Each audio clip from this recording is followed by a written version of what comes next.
జీవితంలో ఎప్పుడు first priority దేవునికి.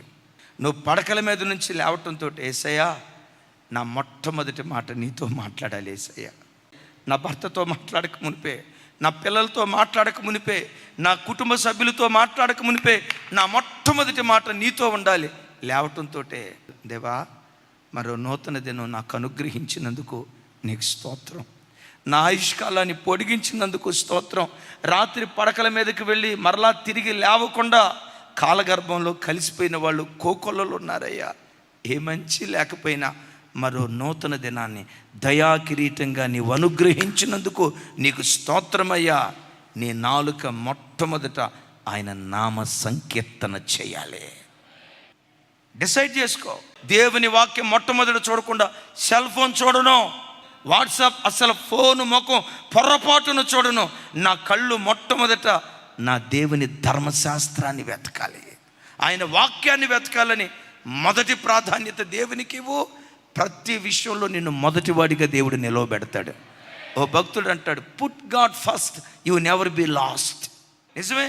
పరిశుద్ధ గ్రంథమైన బైబిల్లో అనేక మంది సూర్యుడు ఉదయించక మునిపే పడకల మీద నుంచి లేచి వేకువజామున ప్రార్థన చేసి చరిత్రను మార్చే చరిత్రకారులుగా మారిపోయారు.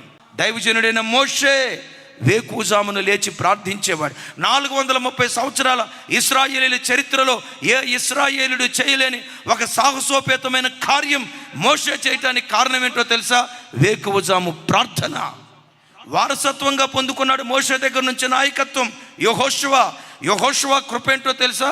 తన గురువు గారు లాగే వేకువనే లేచి ప్రార్థించేవాడు. ఎంత కృప పొందుకున్నాడంటే మోషే చేసిన పరిచర్య కంటే రెట్టింపు మహిమ కలిగిన పరిచర్య చేశాడు.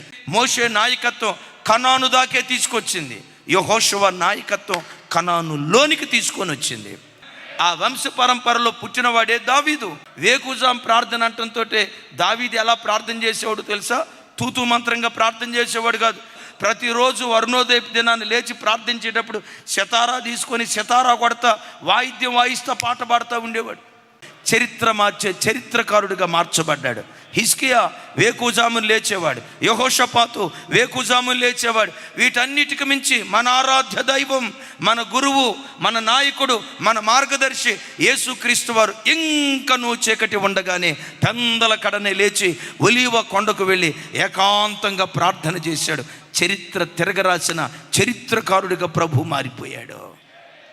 నేటికి చరిత్రను రెండుగా విభజించిన ఏకైక శక పురుషుడు ఆరాధ్య దైవం ప్రభు అయిన యేసుక్రీస్తు వారు.